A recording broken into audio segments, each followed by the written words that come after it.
Bihar board matric परीक्षा 2026 गणित का देख सकते हैं ओरिजिनल क्वेश्चन पेपर आ गया है। 100% ओरिजिनल क्वेश्चन पेपर है।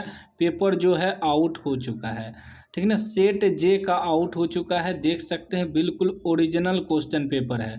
18 फरवरी को मैट्रिक परीक्षा 2026 के लिए गणित का पेपर है, जो कि पेपर आउट हो चुका है, देख लीजिए, है ना।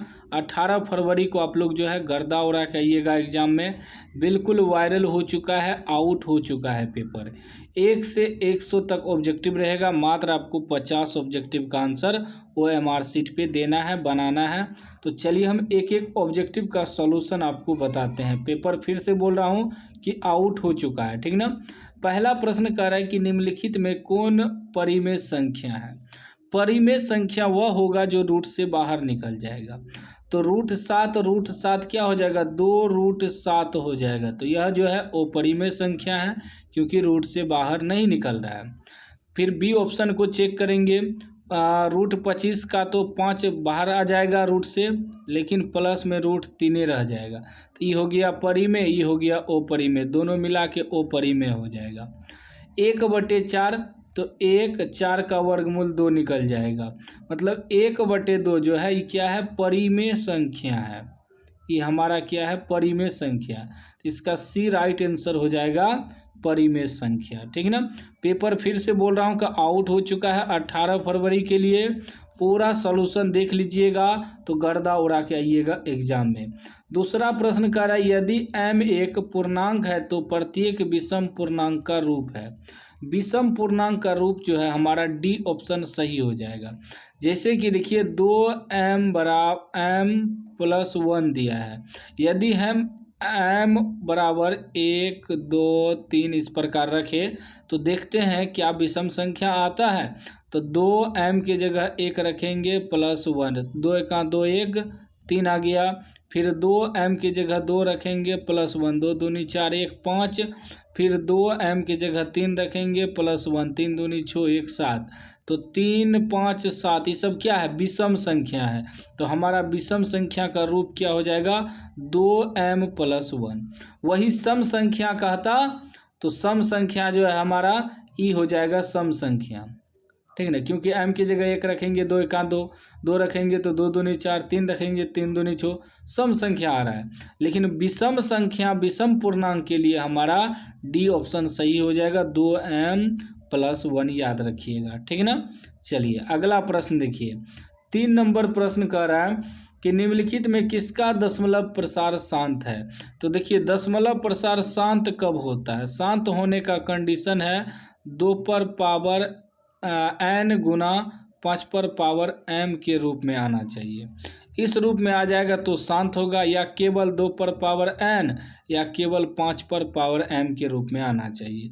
हर का गुणनखंड करेंगे, जो नीचे है ऊपर अंश हुआ नीचे हर का गुणनखंड करके देखेंगे किस में आता है। तो ये हो जाएगा 11/1391, मतलब 7 गुना 13 आ जाएगा। तो हमारा दशमलव प्रसार शांत नहीं है। इसको तोड़ेंगे तो बटे में 23 आएगा, 23 1 23, यह भी अशांत है।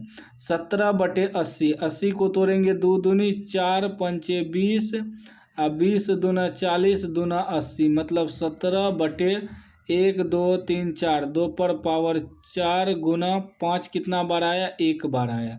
तो इस रूप में देखिए ये आ गया ना, 2 और 5, 2 और 5 आ गया। तो इसका मतलब ये हमारा शांत होगा।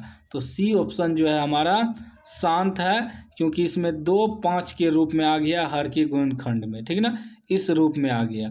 इसके अलावा 3 आएगा, 7 आएगा, 11 आएगा, कुछ भी आ जाएगा तो वो शांत हो जाएगा। या तो केवल 2 आना चाहिए या केवल 5 आना चाहिए हर के गुणनखंड में, या दोनों एक साथ भी आ जाए तो भी शांत होगा, वरना 3 वगैरह इसमें आ जाएगा तो वो शांत हो जाएगा। मान लीजिए इसमें 3 भी आ जाता तब वो शांत हो जाता। तो याद रखिएगा यह कंडीशन है शांत होने का। तो इसका सी राइट आंसर हो जाएगा, ठीक ना। फुल सॉल्यूशन देख लीजिएगा, पेपर जो है आउट हो चुका है। 4 नंबर का है 0.877 पे रेकरिंग लगा हुआ है।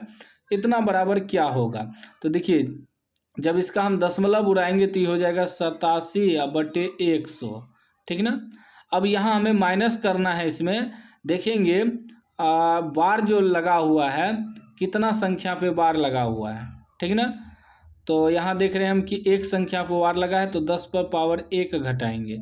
यदि दो संख्या पे रेकरिंग रहता तो 10 पर पावर 2 घटाते। तीन संख्या पे रेकरिंग रहता तो 10 पर पावर 3 घटाते। फिर ऊपर में भी घटाना है, जिस संख्या पे वार नहीं लगा हुआ है, रेकरिंग नहीं लगा हुआ है, उसको घटा देंगे। तो यहाँ देखते हैं 0 और 8 पे नहीं लगा हुआ है तो 0 तो नहीं है, घटेगा, सीधा 8 घटाएंगे, ठीक ना। तो कितना हो जाएगा, 87 में से 8 घटेगा तो 79 बटे ये हो जाएगा 100 घटा 10 पर पावर 1 का मान तो 10 हुआ, ठीक ना। तो ये हो जाएगा 89 बटे 100 में से 10 घट जाएगा 90। 89 बटे 90 देखिए कहाँ पर है, 89 बटे 90 कहाँ पर है, सी में है। 4 का राइट आंसर सी हो जाएगा, ठीक ना। समझ गए, पूरा सॉल्यूशन देख लीजिएगा। मैथ का पेपर आउट हो चुका है, फिर से बोल रहा हूँ। 5 नंबर में कह रहा है कि 540 बराबर 2 पर पावर x गुना 3 पर पावर y गुना 5 पर पावर z हो तो x plus Y minus Z बराबर। तो पहले हम लोग 540 का क्या करेंगे, गुणनखंड करेंगे। 2 से तोड़ेंगे, 2 दूनी 4, 1 यहाँ, 7 दूनी 14, 0, ठीक ना। फिर 2 से तोड़ेंगे, 2 1 2, 3 दूनी 6, 1 यहाँ, 5 दूनी 10। 5 से तोड़ेंगे 5 दूनी 10, 3 यहाँ, 35, 7 5 35। 3 से तोड़ेंगे 9 तिया 27, फिर 3 से तोड़ेंगे 3 तिया 9। क्या आ गया, 1 2, 2 पर पावर 2 गुना 3, 1 2 3, 3 कितना आया, 3 बार आया, गुना 5 कितना बार आया, 1 बार आया। अब देखिए ये 2 भी मिल गया, 3 भी मिल गया, 5 भी मिल गया। तो हमें x plus Y minus Z का निकालना है मान। तो ये x पावर में है, यहाँ पावर 2 में है, तो x का मान इसका मतलब हो गया 2, कोमा 3 3 भी मिल गया, y पावर में है, 3 पावर में है, तो y का मान हो गया 3। फिर z बराबर देखिए 5 5 भी मिल गया, z की जगह क्या है, 1 है, तो z बराबर 1 किसका, इसका मान चाहिए ना। तो x plus Y minus Z, तो x कितना है, 2 है, प्लस y कितना है, 3, माइनस जेड कितना है, 1 है। 3 2 5 घटा 1 कितना आएगा, 4। 4 है, ऑप्शन ए में है 4, 4 राइट आंसर हो जाएगा, ठीक ना। चलिए अगला प्रश्न देखिए 6 नंबर। करें निम्नलिखित में कौन अपरिमेय संख्या, फिर वही अपरिमेय संख्या। अपरिमेय संख्या जो रूट से बाहर नहीं निकले, जिसे हमें पी बाई क्यू के रूप में नहीं लिख सकते हैं, वही अपरिमेय संख्या होता है। तो पहला तो परिमेय होगा। अब कहिएगा इसमें तो रेकरिंग है, रेकरिंग है तो भी, क्योंकि इसको हम पी बाई क्यू के रूप में लिख सकते हैं, ठीक ना। तो जिसको हम पी बाई क्यू के रूप में लिख सकते हैं वो परिमेय संख्या हुआ। हमसे वो परिमेय मांग रहा है। आई रूट 13 गुना रूट 13 करेंगे तो 13 आ जाएगा, रूट से बाहर हो जाएगा, ये भी परिमेय संख्या है। 441 का जब हम लोग निकालेंगे, 441 का इसका भी हमें निकल जाएगा, 21 निकल जाएगा एलसीएम, सॉरी वर्गमूल, तो यह भी निकल जाएगा। इसको देखते हैं, 10 1 10, 10 दंग 100, यानी कि रूट में बच गया 1/10। तो 1 तो बाहर निकल जाएगा, लेकिन ये 10 नहीं निकलेगा रूट से बाहर, तो यही हमारा अपरिमेय संख्या है। तो डी राइट आंसर हो जाएगा, अपरिमेय संख्या, क्योंकि रूट से बाहर नहीं निकलेगा। उसके बाद देखिए 7 नंबर का m और n दो अभाज्य संख्या है तो उनका महत्तम समापवर्तक। देखिए m और n क्या है, अभाज्य संख्या है। महत्तम समापवर्तक यानी कि मस, यानी कि HCF हमसे पूछ रहा है, तो HCF कैसे निकालते हैं, जो दोनों में मिलता है।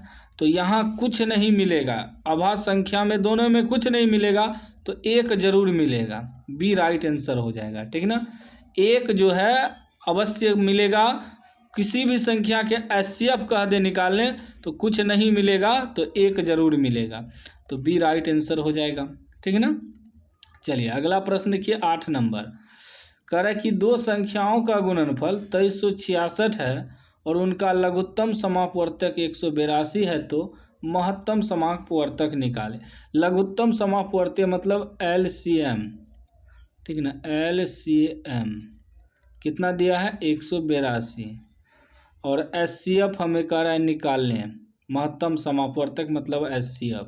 तो एक सूत्र होता है, दो संख्याओं का गुणनफल बटे LCM। तो दो संख्याओं का गुणनफल है 2366 और ये आपका एलसीएम है 182। तो एचसीएफ निकल जाएगा, इससे भाग देंगे तो। कटाइए तो कितना बेर में कटता है। यदि हम 2 से कटा दें तो 9 दूनी 18, 2 एका 2, 2 से इसको कटाएंगे 2 एका 2, 2 एका 2, एक यहाँ 8 दूनी 16, 3 दूनी 6, 11 से कटेगा, सॉरी 11 नहीं है, 91 है, 91 है। 13 सत्ते 91, 13 से कटेगा, 7 से कटाते हैं पहले। 13 सत्ते 91, 7 से इसको कटाइए तो 7 एका 7, 4 यहाँ 48, 7 छाके 42, 100 7 नमा 63, 13 69 से, मतलब 13 बार में पूरा कट जाएगा। ये राइट आंसर हो जाएगा 13, ठीक ना। चलिए अगला प्रश्न देखिए, पेपर आउट हो चुका है, फुल सॉल्यूशन देख लेना है। 9 नंबर प्रश्न कह रहा है कि निम्नलिखित में किसका दशमलव प्रसार अशांत है। तो अशांत पूछ रहा है, तो हम बताए थे शांत कब होता है, हर का गुणनखंड में यदि 2 पर पावर n गुना 5 पर पावर m आ जाए तो ये शांत होगा, या केवल 2 पर पावर n और 5 पर पावर m आएगा तो भी शांत होगा। लेकिन यहाँ हमें चेक करना है किसमें अशांत आ रहा है, उल्टा पूछ रहा है, अशांत पूछ रहा है। तो ये कितना है 11, 40 का तोड़ेंगे तो 2 दूनी 4 और 4 पंचे 20, दूना 40। इसमें भी देखिए 2 और 5 आ रहा है, तो ये तो हमारा शांत हो जाएगा। इसको तोड़ेंगे 17 बटे 160 को तोड़ेंगे तो 8 दूनी 16, 2 दूनी 4, 4 पंचे 20,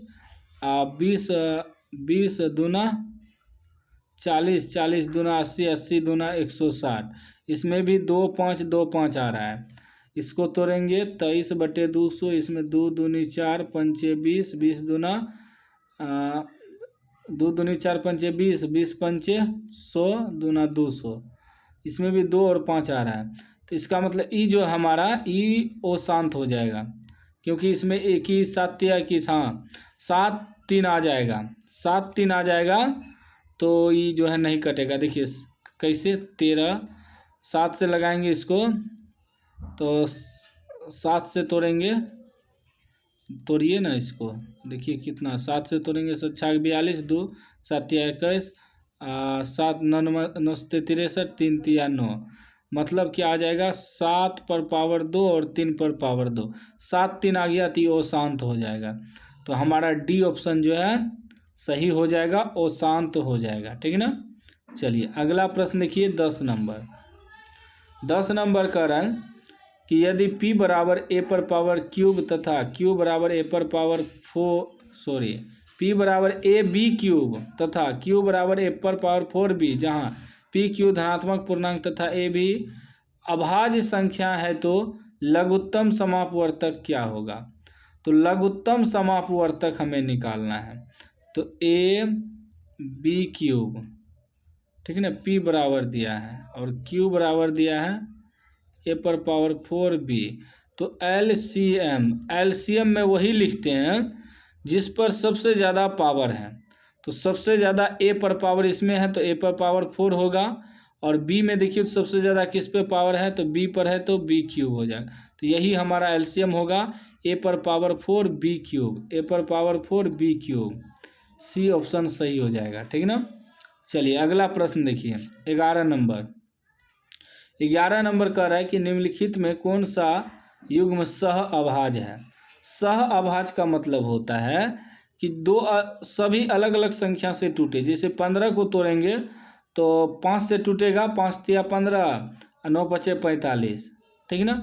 3 से भी टूट जाएगा, 3 पचे 15, ये 15 तिया 45, और इसको देखिए तो 7 तिया 21, ये भी टूट जाएगा, ठीक है ना। अभाज्य संख्या सह अभाज्य का मतलब हुआ कि सिर्फ या तो एक से टूटे या स्वयं से भाग लगे। तो यहाँ देखिए 9 में मतलब दोनों अलग अलग संख्या से भाग लगे। सीधा समझिए कि एक संख्या से भाग ना लगे।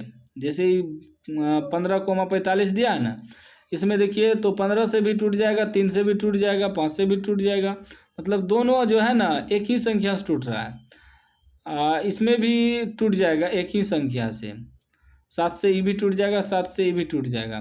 7 से ये भी टूट जाएगा, ये भी टूट जाएगा। अलग अलग संख्या होना चाहिए, मतलब ये अलग संख्या से टूटना चाहिए, ये अलग संख्या से, उसी को सहवास संख्या कहते हैं। तो 9 जो है हमारा 3 से टूटेगा और 16 जो है हमारा 4 से टूटेगा। तो अलग अलग संख्या से टूट रहा है, तो इसका मतलब यही सहअभाज्य संख्या है।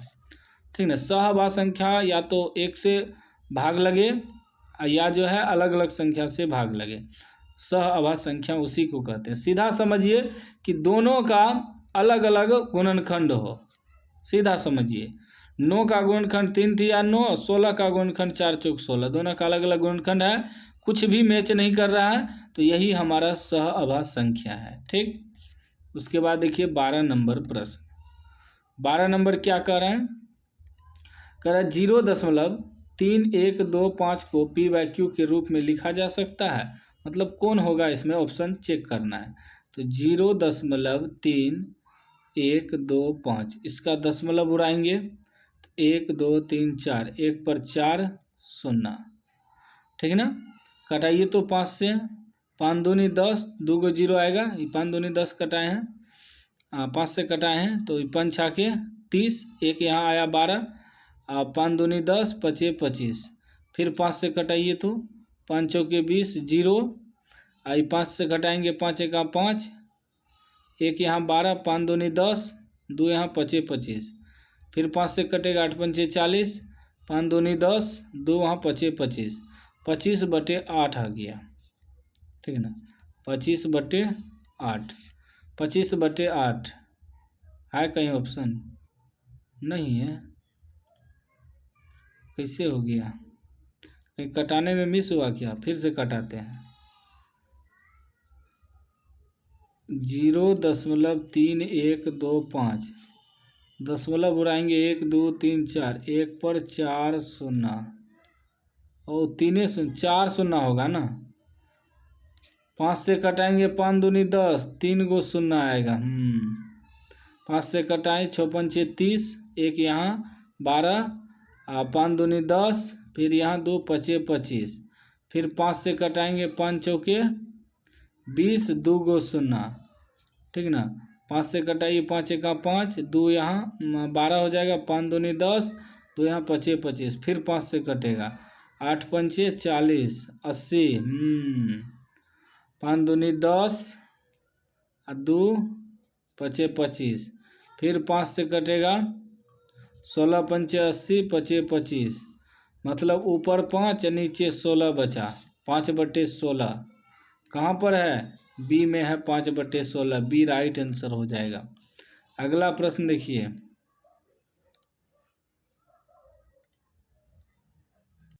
13 नंबर प्रश्न क्या कह रहा है। 13 नंबर प्रश्न कह रहा है कि निम्नलिखित में कौन सा बहुपद है, कौन सा बहुपद है। देखिए बहुपद होने का कंडीशन क्या होता है कि कोई भी चर संख्या ए से लेकर जेड तक, मतलब एक्स वाई होता है ना, ज़्यादातर बहुपद में एक्स वाई ही होता है। तो ये एक्स जो है, ना ही इस पर कोई भी पावर माइनस में होना चाहिए, और ना ही किसी के बटे में होना चाहिए, और ना ही इस पे कोई भी रूट होना चाहिए। ठीक ना, रूट। अब देखिए जहाँ भी आपको कोई माइनस में दिखे पावर एक्स पे, या बटे में एक्स दिखे, या रूट में एक्स दिखे, ठीक ना, इस प्रकार, तो वह जो है बहुपद नहीं होगा। इसके अलावा कोई भी दिखे तो बहुपद होगा। जैसे यहाँ रूट में एक्स है अंदर, तो ये नहीं है, नहीं है, क्या है, नहीं है। उसके बाद देखिए ई बटे में है, ई भी नहीं है, और यहाँ भी रूट में है, ई भी नहीं है। सी ऑप्शन जो है हमारा हो जाएगा। अब आप कहिएगा कि यहाँ भी रूट में, तो अंक है ना रूट में, अंक रूट में रह सकता है, लेकिन ई जो हम बताएं कि कोई भी चर संख्या जैसे ए से लेकर जेड तक, जैसे ज़्यादातर समीकरण में एक्स वाई रहता है, एक्स रहता है बहुपद में, तो इस पर ना ही पावर कोई भी संख्या जैसे -1, पावर -2, पावर -3 सब नहीं होना चाहिए बहुपद में, और ना ही किसी के बटे में, और ना ही रूट में। ठीक ना, कोई भी चर संख्या पे रूट नहीं होना चाहिए। यदि रूट वगैरह पावर माइनस या बटे में एक्स ऋण दिख जाए तो बहुपद नहीं है। तो अंक अंक जो है रह सकता है, सी राइट आंसर हो जाएगा। कौन सा बहुपद है? तो सी ऑप्शन हमारा बहुपद है। ठीक, उसके बाद देखिए 14 नंबर। 14 नंबर कह रहा है कि x प्लस 3 पर square into x cube minus 8 का घात है। तो ई देखिए ई गुना होगा, ई A plus B whole square पे टूटेगा, तो A square plus B square plus 2ab, फिर ई गुना हो जाएगा इससे एक्स क्यूब माइनस 8। तो हमें सिर्फ घात देखना है, तो फिर ई 2 वाला पावर से 3 वाला गुना होगा, तो एक्स पर पावर 3 5 हो जाएगा, गुना करेंगे तो सिर्फ हम पावर ही देखेंगे ना सबसे ज़्यादा। घात किसको कहते हैं? पावर को। तो 5 सबसे ज़्यादा होगा, बी राइट आंसर हो जाएगा। चलिए अगला प्रश्न देखिए। 15 नंबर कह रहा है कि बहुपद 2x स्क्वायर माइनस 6 के शून्यक है। तो शून्यक आसानी से निकल जाएगा। 2x स्क्वायर माइनस 6 बराबर 0 रखेंगे, और जब 2x स्क्वायर बराबर निकालेंगे तो प्लस 6 होगा। जब x स्क्वायर बराबर निकालेंगे तो 6/2 होगा, तो 3 बार में कटेगा, तो x स्क्वायर बराबर 3 निकला। x बराबर निकालेंगे तो रूट अंदर 3 हो जाएगा, तो एक बार प्लस में √3, एक बार माइनस में √3 लिखेंगे। है ऑप्शन, एक बार प्लस में एक बार माइनस में, तो एक बार प्लस में एक बार माइनस में, यहाँ ए में है, तो ए राइट आंसर हो जाएगा। ठीक, चलिए अगला प्रश्न देखिए 16 नंबर। 16 नंबर प्रश्न कह रहा है कि बहुपद पी एक्स बराबर 2x square minus 8x minus 12 के P2 का मान है। मतलब ये x की जगह हमें 2 बैठाना है, तो क्या है 2x square minus 8x minus 12। अब x की जगह हमें 2 मान बैठाना है, तो 2 जहाँ जहाँ x है वहाँ 2 बैठाएंगे, तो x स्क्वायर है, तो मतलब x की जगह 2 रखेंगे तो 2 का स्क्वायर माइनस 8 गुना x की जगह 2 रखना है और माइनस 12, 2 का स्क्वायर 4, 4 दूनी 8 माइनस 8 दूनी 16 माइनस 12। अब देखिए ये हो जाएगा 8 माइनस प्लस चिन्ह माइनस का, 16 12 कितना हो जाएगा 28, 8 में से 28 घटेगा -20 यानी कि बी ऑप्शन आपका सही हो जाएगा। अगला प्रश्न देखिए 17 नंबर। 17 क्या कह रहा है कि यदि बहुपद 3y square plus 7y minus के शून्य एक दूसरे के व्युत्क्रम हो तो के का मान होगा। एक दूसरे के व्युत्क्रम मतलब अल्फा बराबर 1/बीटा, ये इधर आके गुना होगा तो अल्फा इंटू बीटा बराबर हो जाएगा 1। तो अल्फा इंटू बीटा का सूत्र होता है c/a बराबर 1। ये हो गया c का मान, ये हो गया b का मान, ये हो गया a का मान। ठीक है ना, y स्क्वायर का गुणांक a होगा, y का गुणांक b होगा, लास्ट में जो पद बचता है वो c हो जाएगा। तो c/a, c की जगह क्या है k/a की जगह क्या है 3 बराबर 1, आइए उधर जाके सॉरी c की जगह माइनस के है, देखिए माइनस लिखना पड़ता है, ठीक ना। तो जब माइनस के बराबर निकालेंगे तो उधर जाके ये हो जाएगा 3 का 3 है, जब के बराबर निकालेंगे तो -3। ठीक, -3 है, ऑप्शन डी में है, डी राइट आंसर हो जाएगा 17 का। अगला प्रश्न देखिए 18 नंबर। कह रहा है शून्यक -2 -5 वाले बहुपदों की संख्या होगी, तो कितना होगी? जाहिर सी बात है कि अनगिनत हो जाएगा, डी राइट आंसर हो जाएगा 18 का।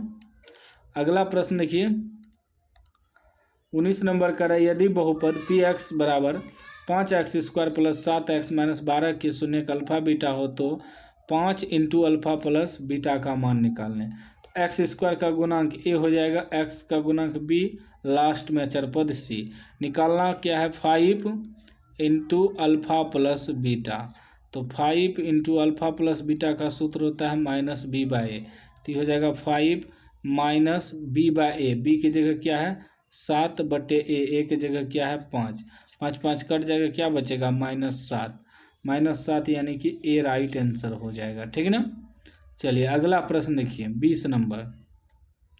20 नंबर कह रहा है कि यदि alpha comma beta comma gamma त्रिघात बहुपद ax³ plus bx² plus cx plus d के शून्यक हो तो alpha into beta into gamma into का मान है।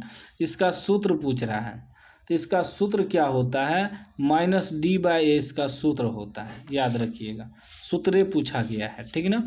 21 नंबर प्रश्न क्या कर रहा है 21 नंबर प्रश्न यदि रेखाएं 5x प्लस py बराबर 6 और 15x प्लस 9y बराबर 12 समांतर हो तो P का मान।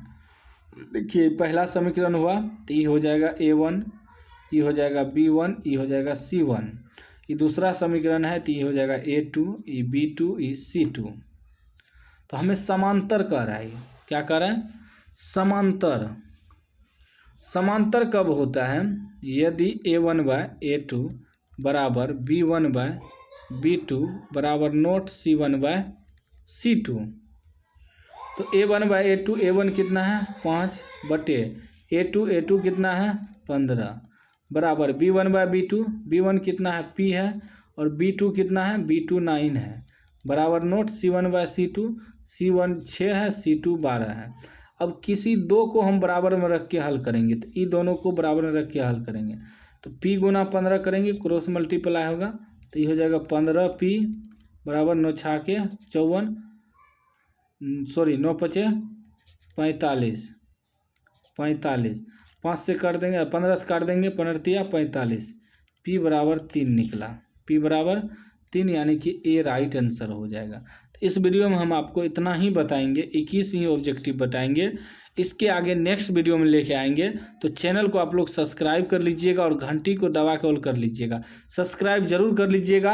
21 के बाद 22 नंबर से हम नेक्स्ट वीडियो में लेके आएंगे ताकि आपको नोटिफिकेशन मिल जाए वीडियो का, ठीक है, जैसे ही हम डालेंगे, क्योंकि आउट पेपर है 18 फरवरी को सेम यही पेपर आएगा। तो इसलिए पूरा सॉल्यूशन जरूर देख लीजिएगा। चैनल को सब्सक्राइब करके रखिएगा।